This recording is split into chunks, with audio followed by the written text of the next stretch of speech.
তখন আমি পঞ্চম শ্রেণীতে পড়ি। এত ছোট মেয়ের কি আর বুদ্ধি আছে? রাতে যখন আমার ভাই বোনেরা ঘুমিয়ে যেত সেই লোকটা আমাকে তুলে নিয়ে খাটে শুইয়ে দিত। আমি কিছুই বুঝতে পারতাম না, আমি ঘুমে মগ্ন থাকতাম। এমনকি যদি আমি কখনো জেগে যেতাম তিনি আমাকে টাকা বা চকলেট দিতেন। আর কাউকে কিছু না বলার জন্য বলতেন। তিনি না বললেও আমি কাউকে কি বলবো যখন আমি নিজেও জানতাম না আমার সাথে কি হচ্ছে। সময় কাটতে লাগল, আমি নিজেকে সামলালাম এবং এখনও তিনি আমার সাথে আছেন। তখন আমার বয়স হবে ৯ বছর। আমার বাবার বন্ধু এক কাকু আমাদের বাড়িতে এসেছিলেন। আমার বাবা তাকে বাড়িতে থাকার জন্য জায়গা দিয়েছিলেন, যদিও আমাদের বাড়িতে মাত্র ২টি রুম ছিল। সেই ব্যক্তির নাম ছিল গিয়াস উদ্দিন, কিন্তু আমার বাবা তাকে ভাইয়ের মতো দেখতেন। মা গিয়াস উদ্দিন এর ব্যাপারে জিজ্ঞেস করলে বাবা বললেন সে আমার ছোটবেলার বন্ধু, সে আজকাল কঠিন পরিস্থিতির মধ্যে দিয়ে যাচ্ছে, তার থাকার কোনো জায়গা নেই, সেজন্য কিছুদিন আমার বাড়িতে রেখেছি, আমাদের বন্ধুত্ব ভাইদের মতো। যখন এর কষ্টগুলো বর্ণনা তখন আমি আর না বলতে পারিনি। মা বললেন তুমি ভালো করেছ, কিন্তু রাতে সে ঘুমোবে কোথায়? বাবা বললেন তিনিও বাচ্চাদের ঘরে ঘুমোবেন, এখন শীতকাল, না হলে রাতে বারান্দায় ঘুমানোর ব্যবস্থা করে দিতাম।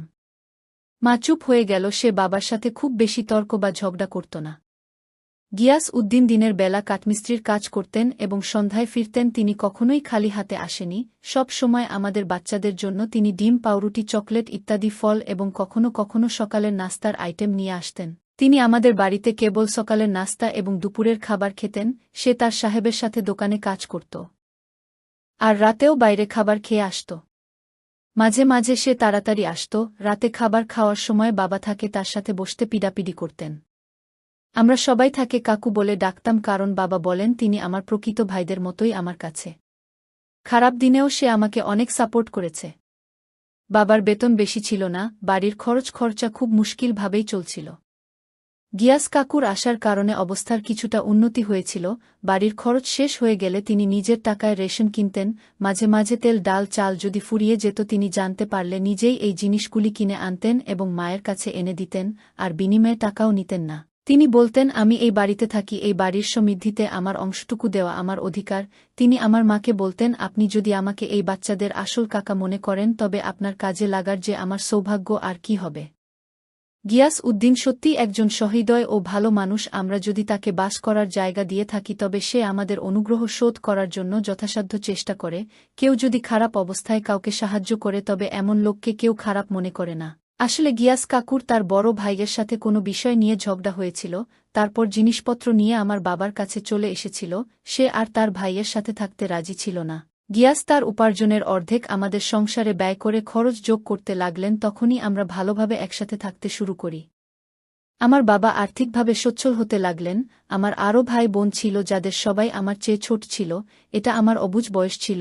আমি গিয়াস কাকুকে খুব পছন্দ করতাম। যখনই তিনি জল বা অন্য কোনো কাজ করতে বলতেন আমি দৌড়ে গিয়ে কাজটা করতাম। কারণ শিশুরা খাওয়া দাওয়া করতে পছন্দ করে এবং গিয়াস কাকুর উদারতায় আমরা খুব খুশি ছিলাম। তিনি আমাদের প্রায় প্রতিদিনই চকলেট, বিস্কুট এবং টপিক কিনে দিতেন। এই ধরনের কিছু জিনিস তিনি নিয়ে আসতেন যা বাচ্চাদের পছন্দ হয়। মা আপত্তি করত না, সেগুলোকে তিনি তার ঘরের অংশ হিসেবেই ভাবতেন। একটা ঘরে আমার বাবা এবং মা ঘুমাতো এবং আমরা সমস্ত বাচ্চারা অন্য ঘরের মেঝেতে ঘুমাতাম। ঘরে একটা চৌকি ছিল যেটা গিয়াস কাকু পেয়েছিলেন।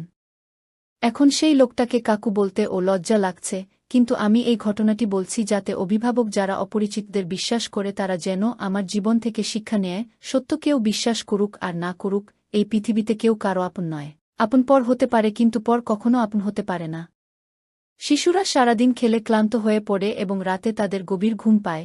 আমরাও মেঝেতে সারিবদ্ধভাবে গদি বিছিয়ে সমানভাবে ঘুমাতাম। স্কুলে যাওয়া ছাড়াও মাকে বাড়ির কাজে সাহায্য করতাম।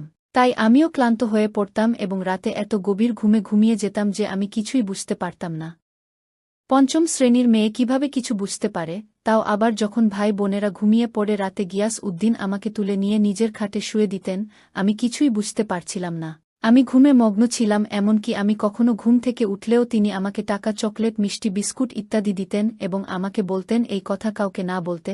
তিনি না বললেও আমি কাউকে কি বলবো যখন আমি নিজেও খুব ভালো করে জানতাম না আমার সাথে কি হচ্ছে। ধীরে ধীরে সময় এভাবেই কাটতে লাগল। তারপরও আমি তাকে একই জিনিস করতে দেখেছি, কিন্তু এখন পার্থক্য এই যে এখন বহিরাগত কিছু জিনিস যোগ করা হয়েছে।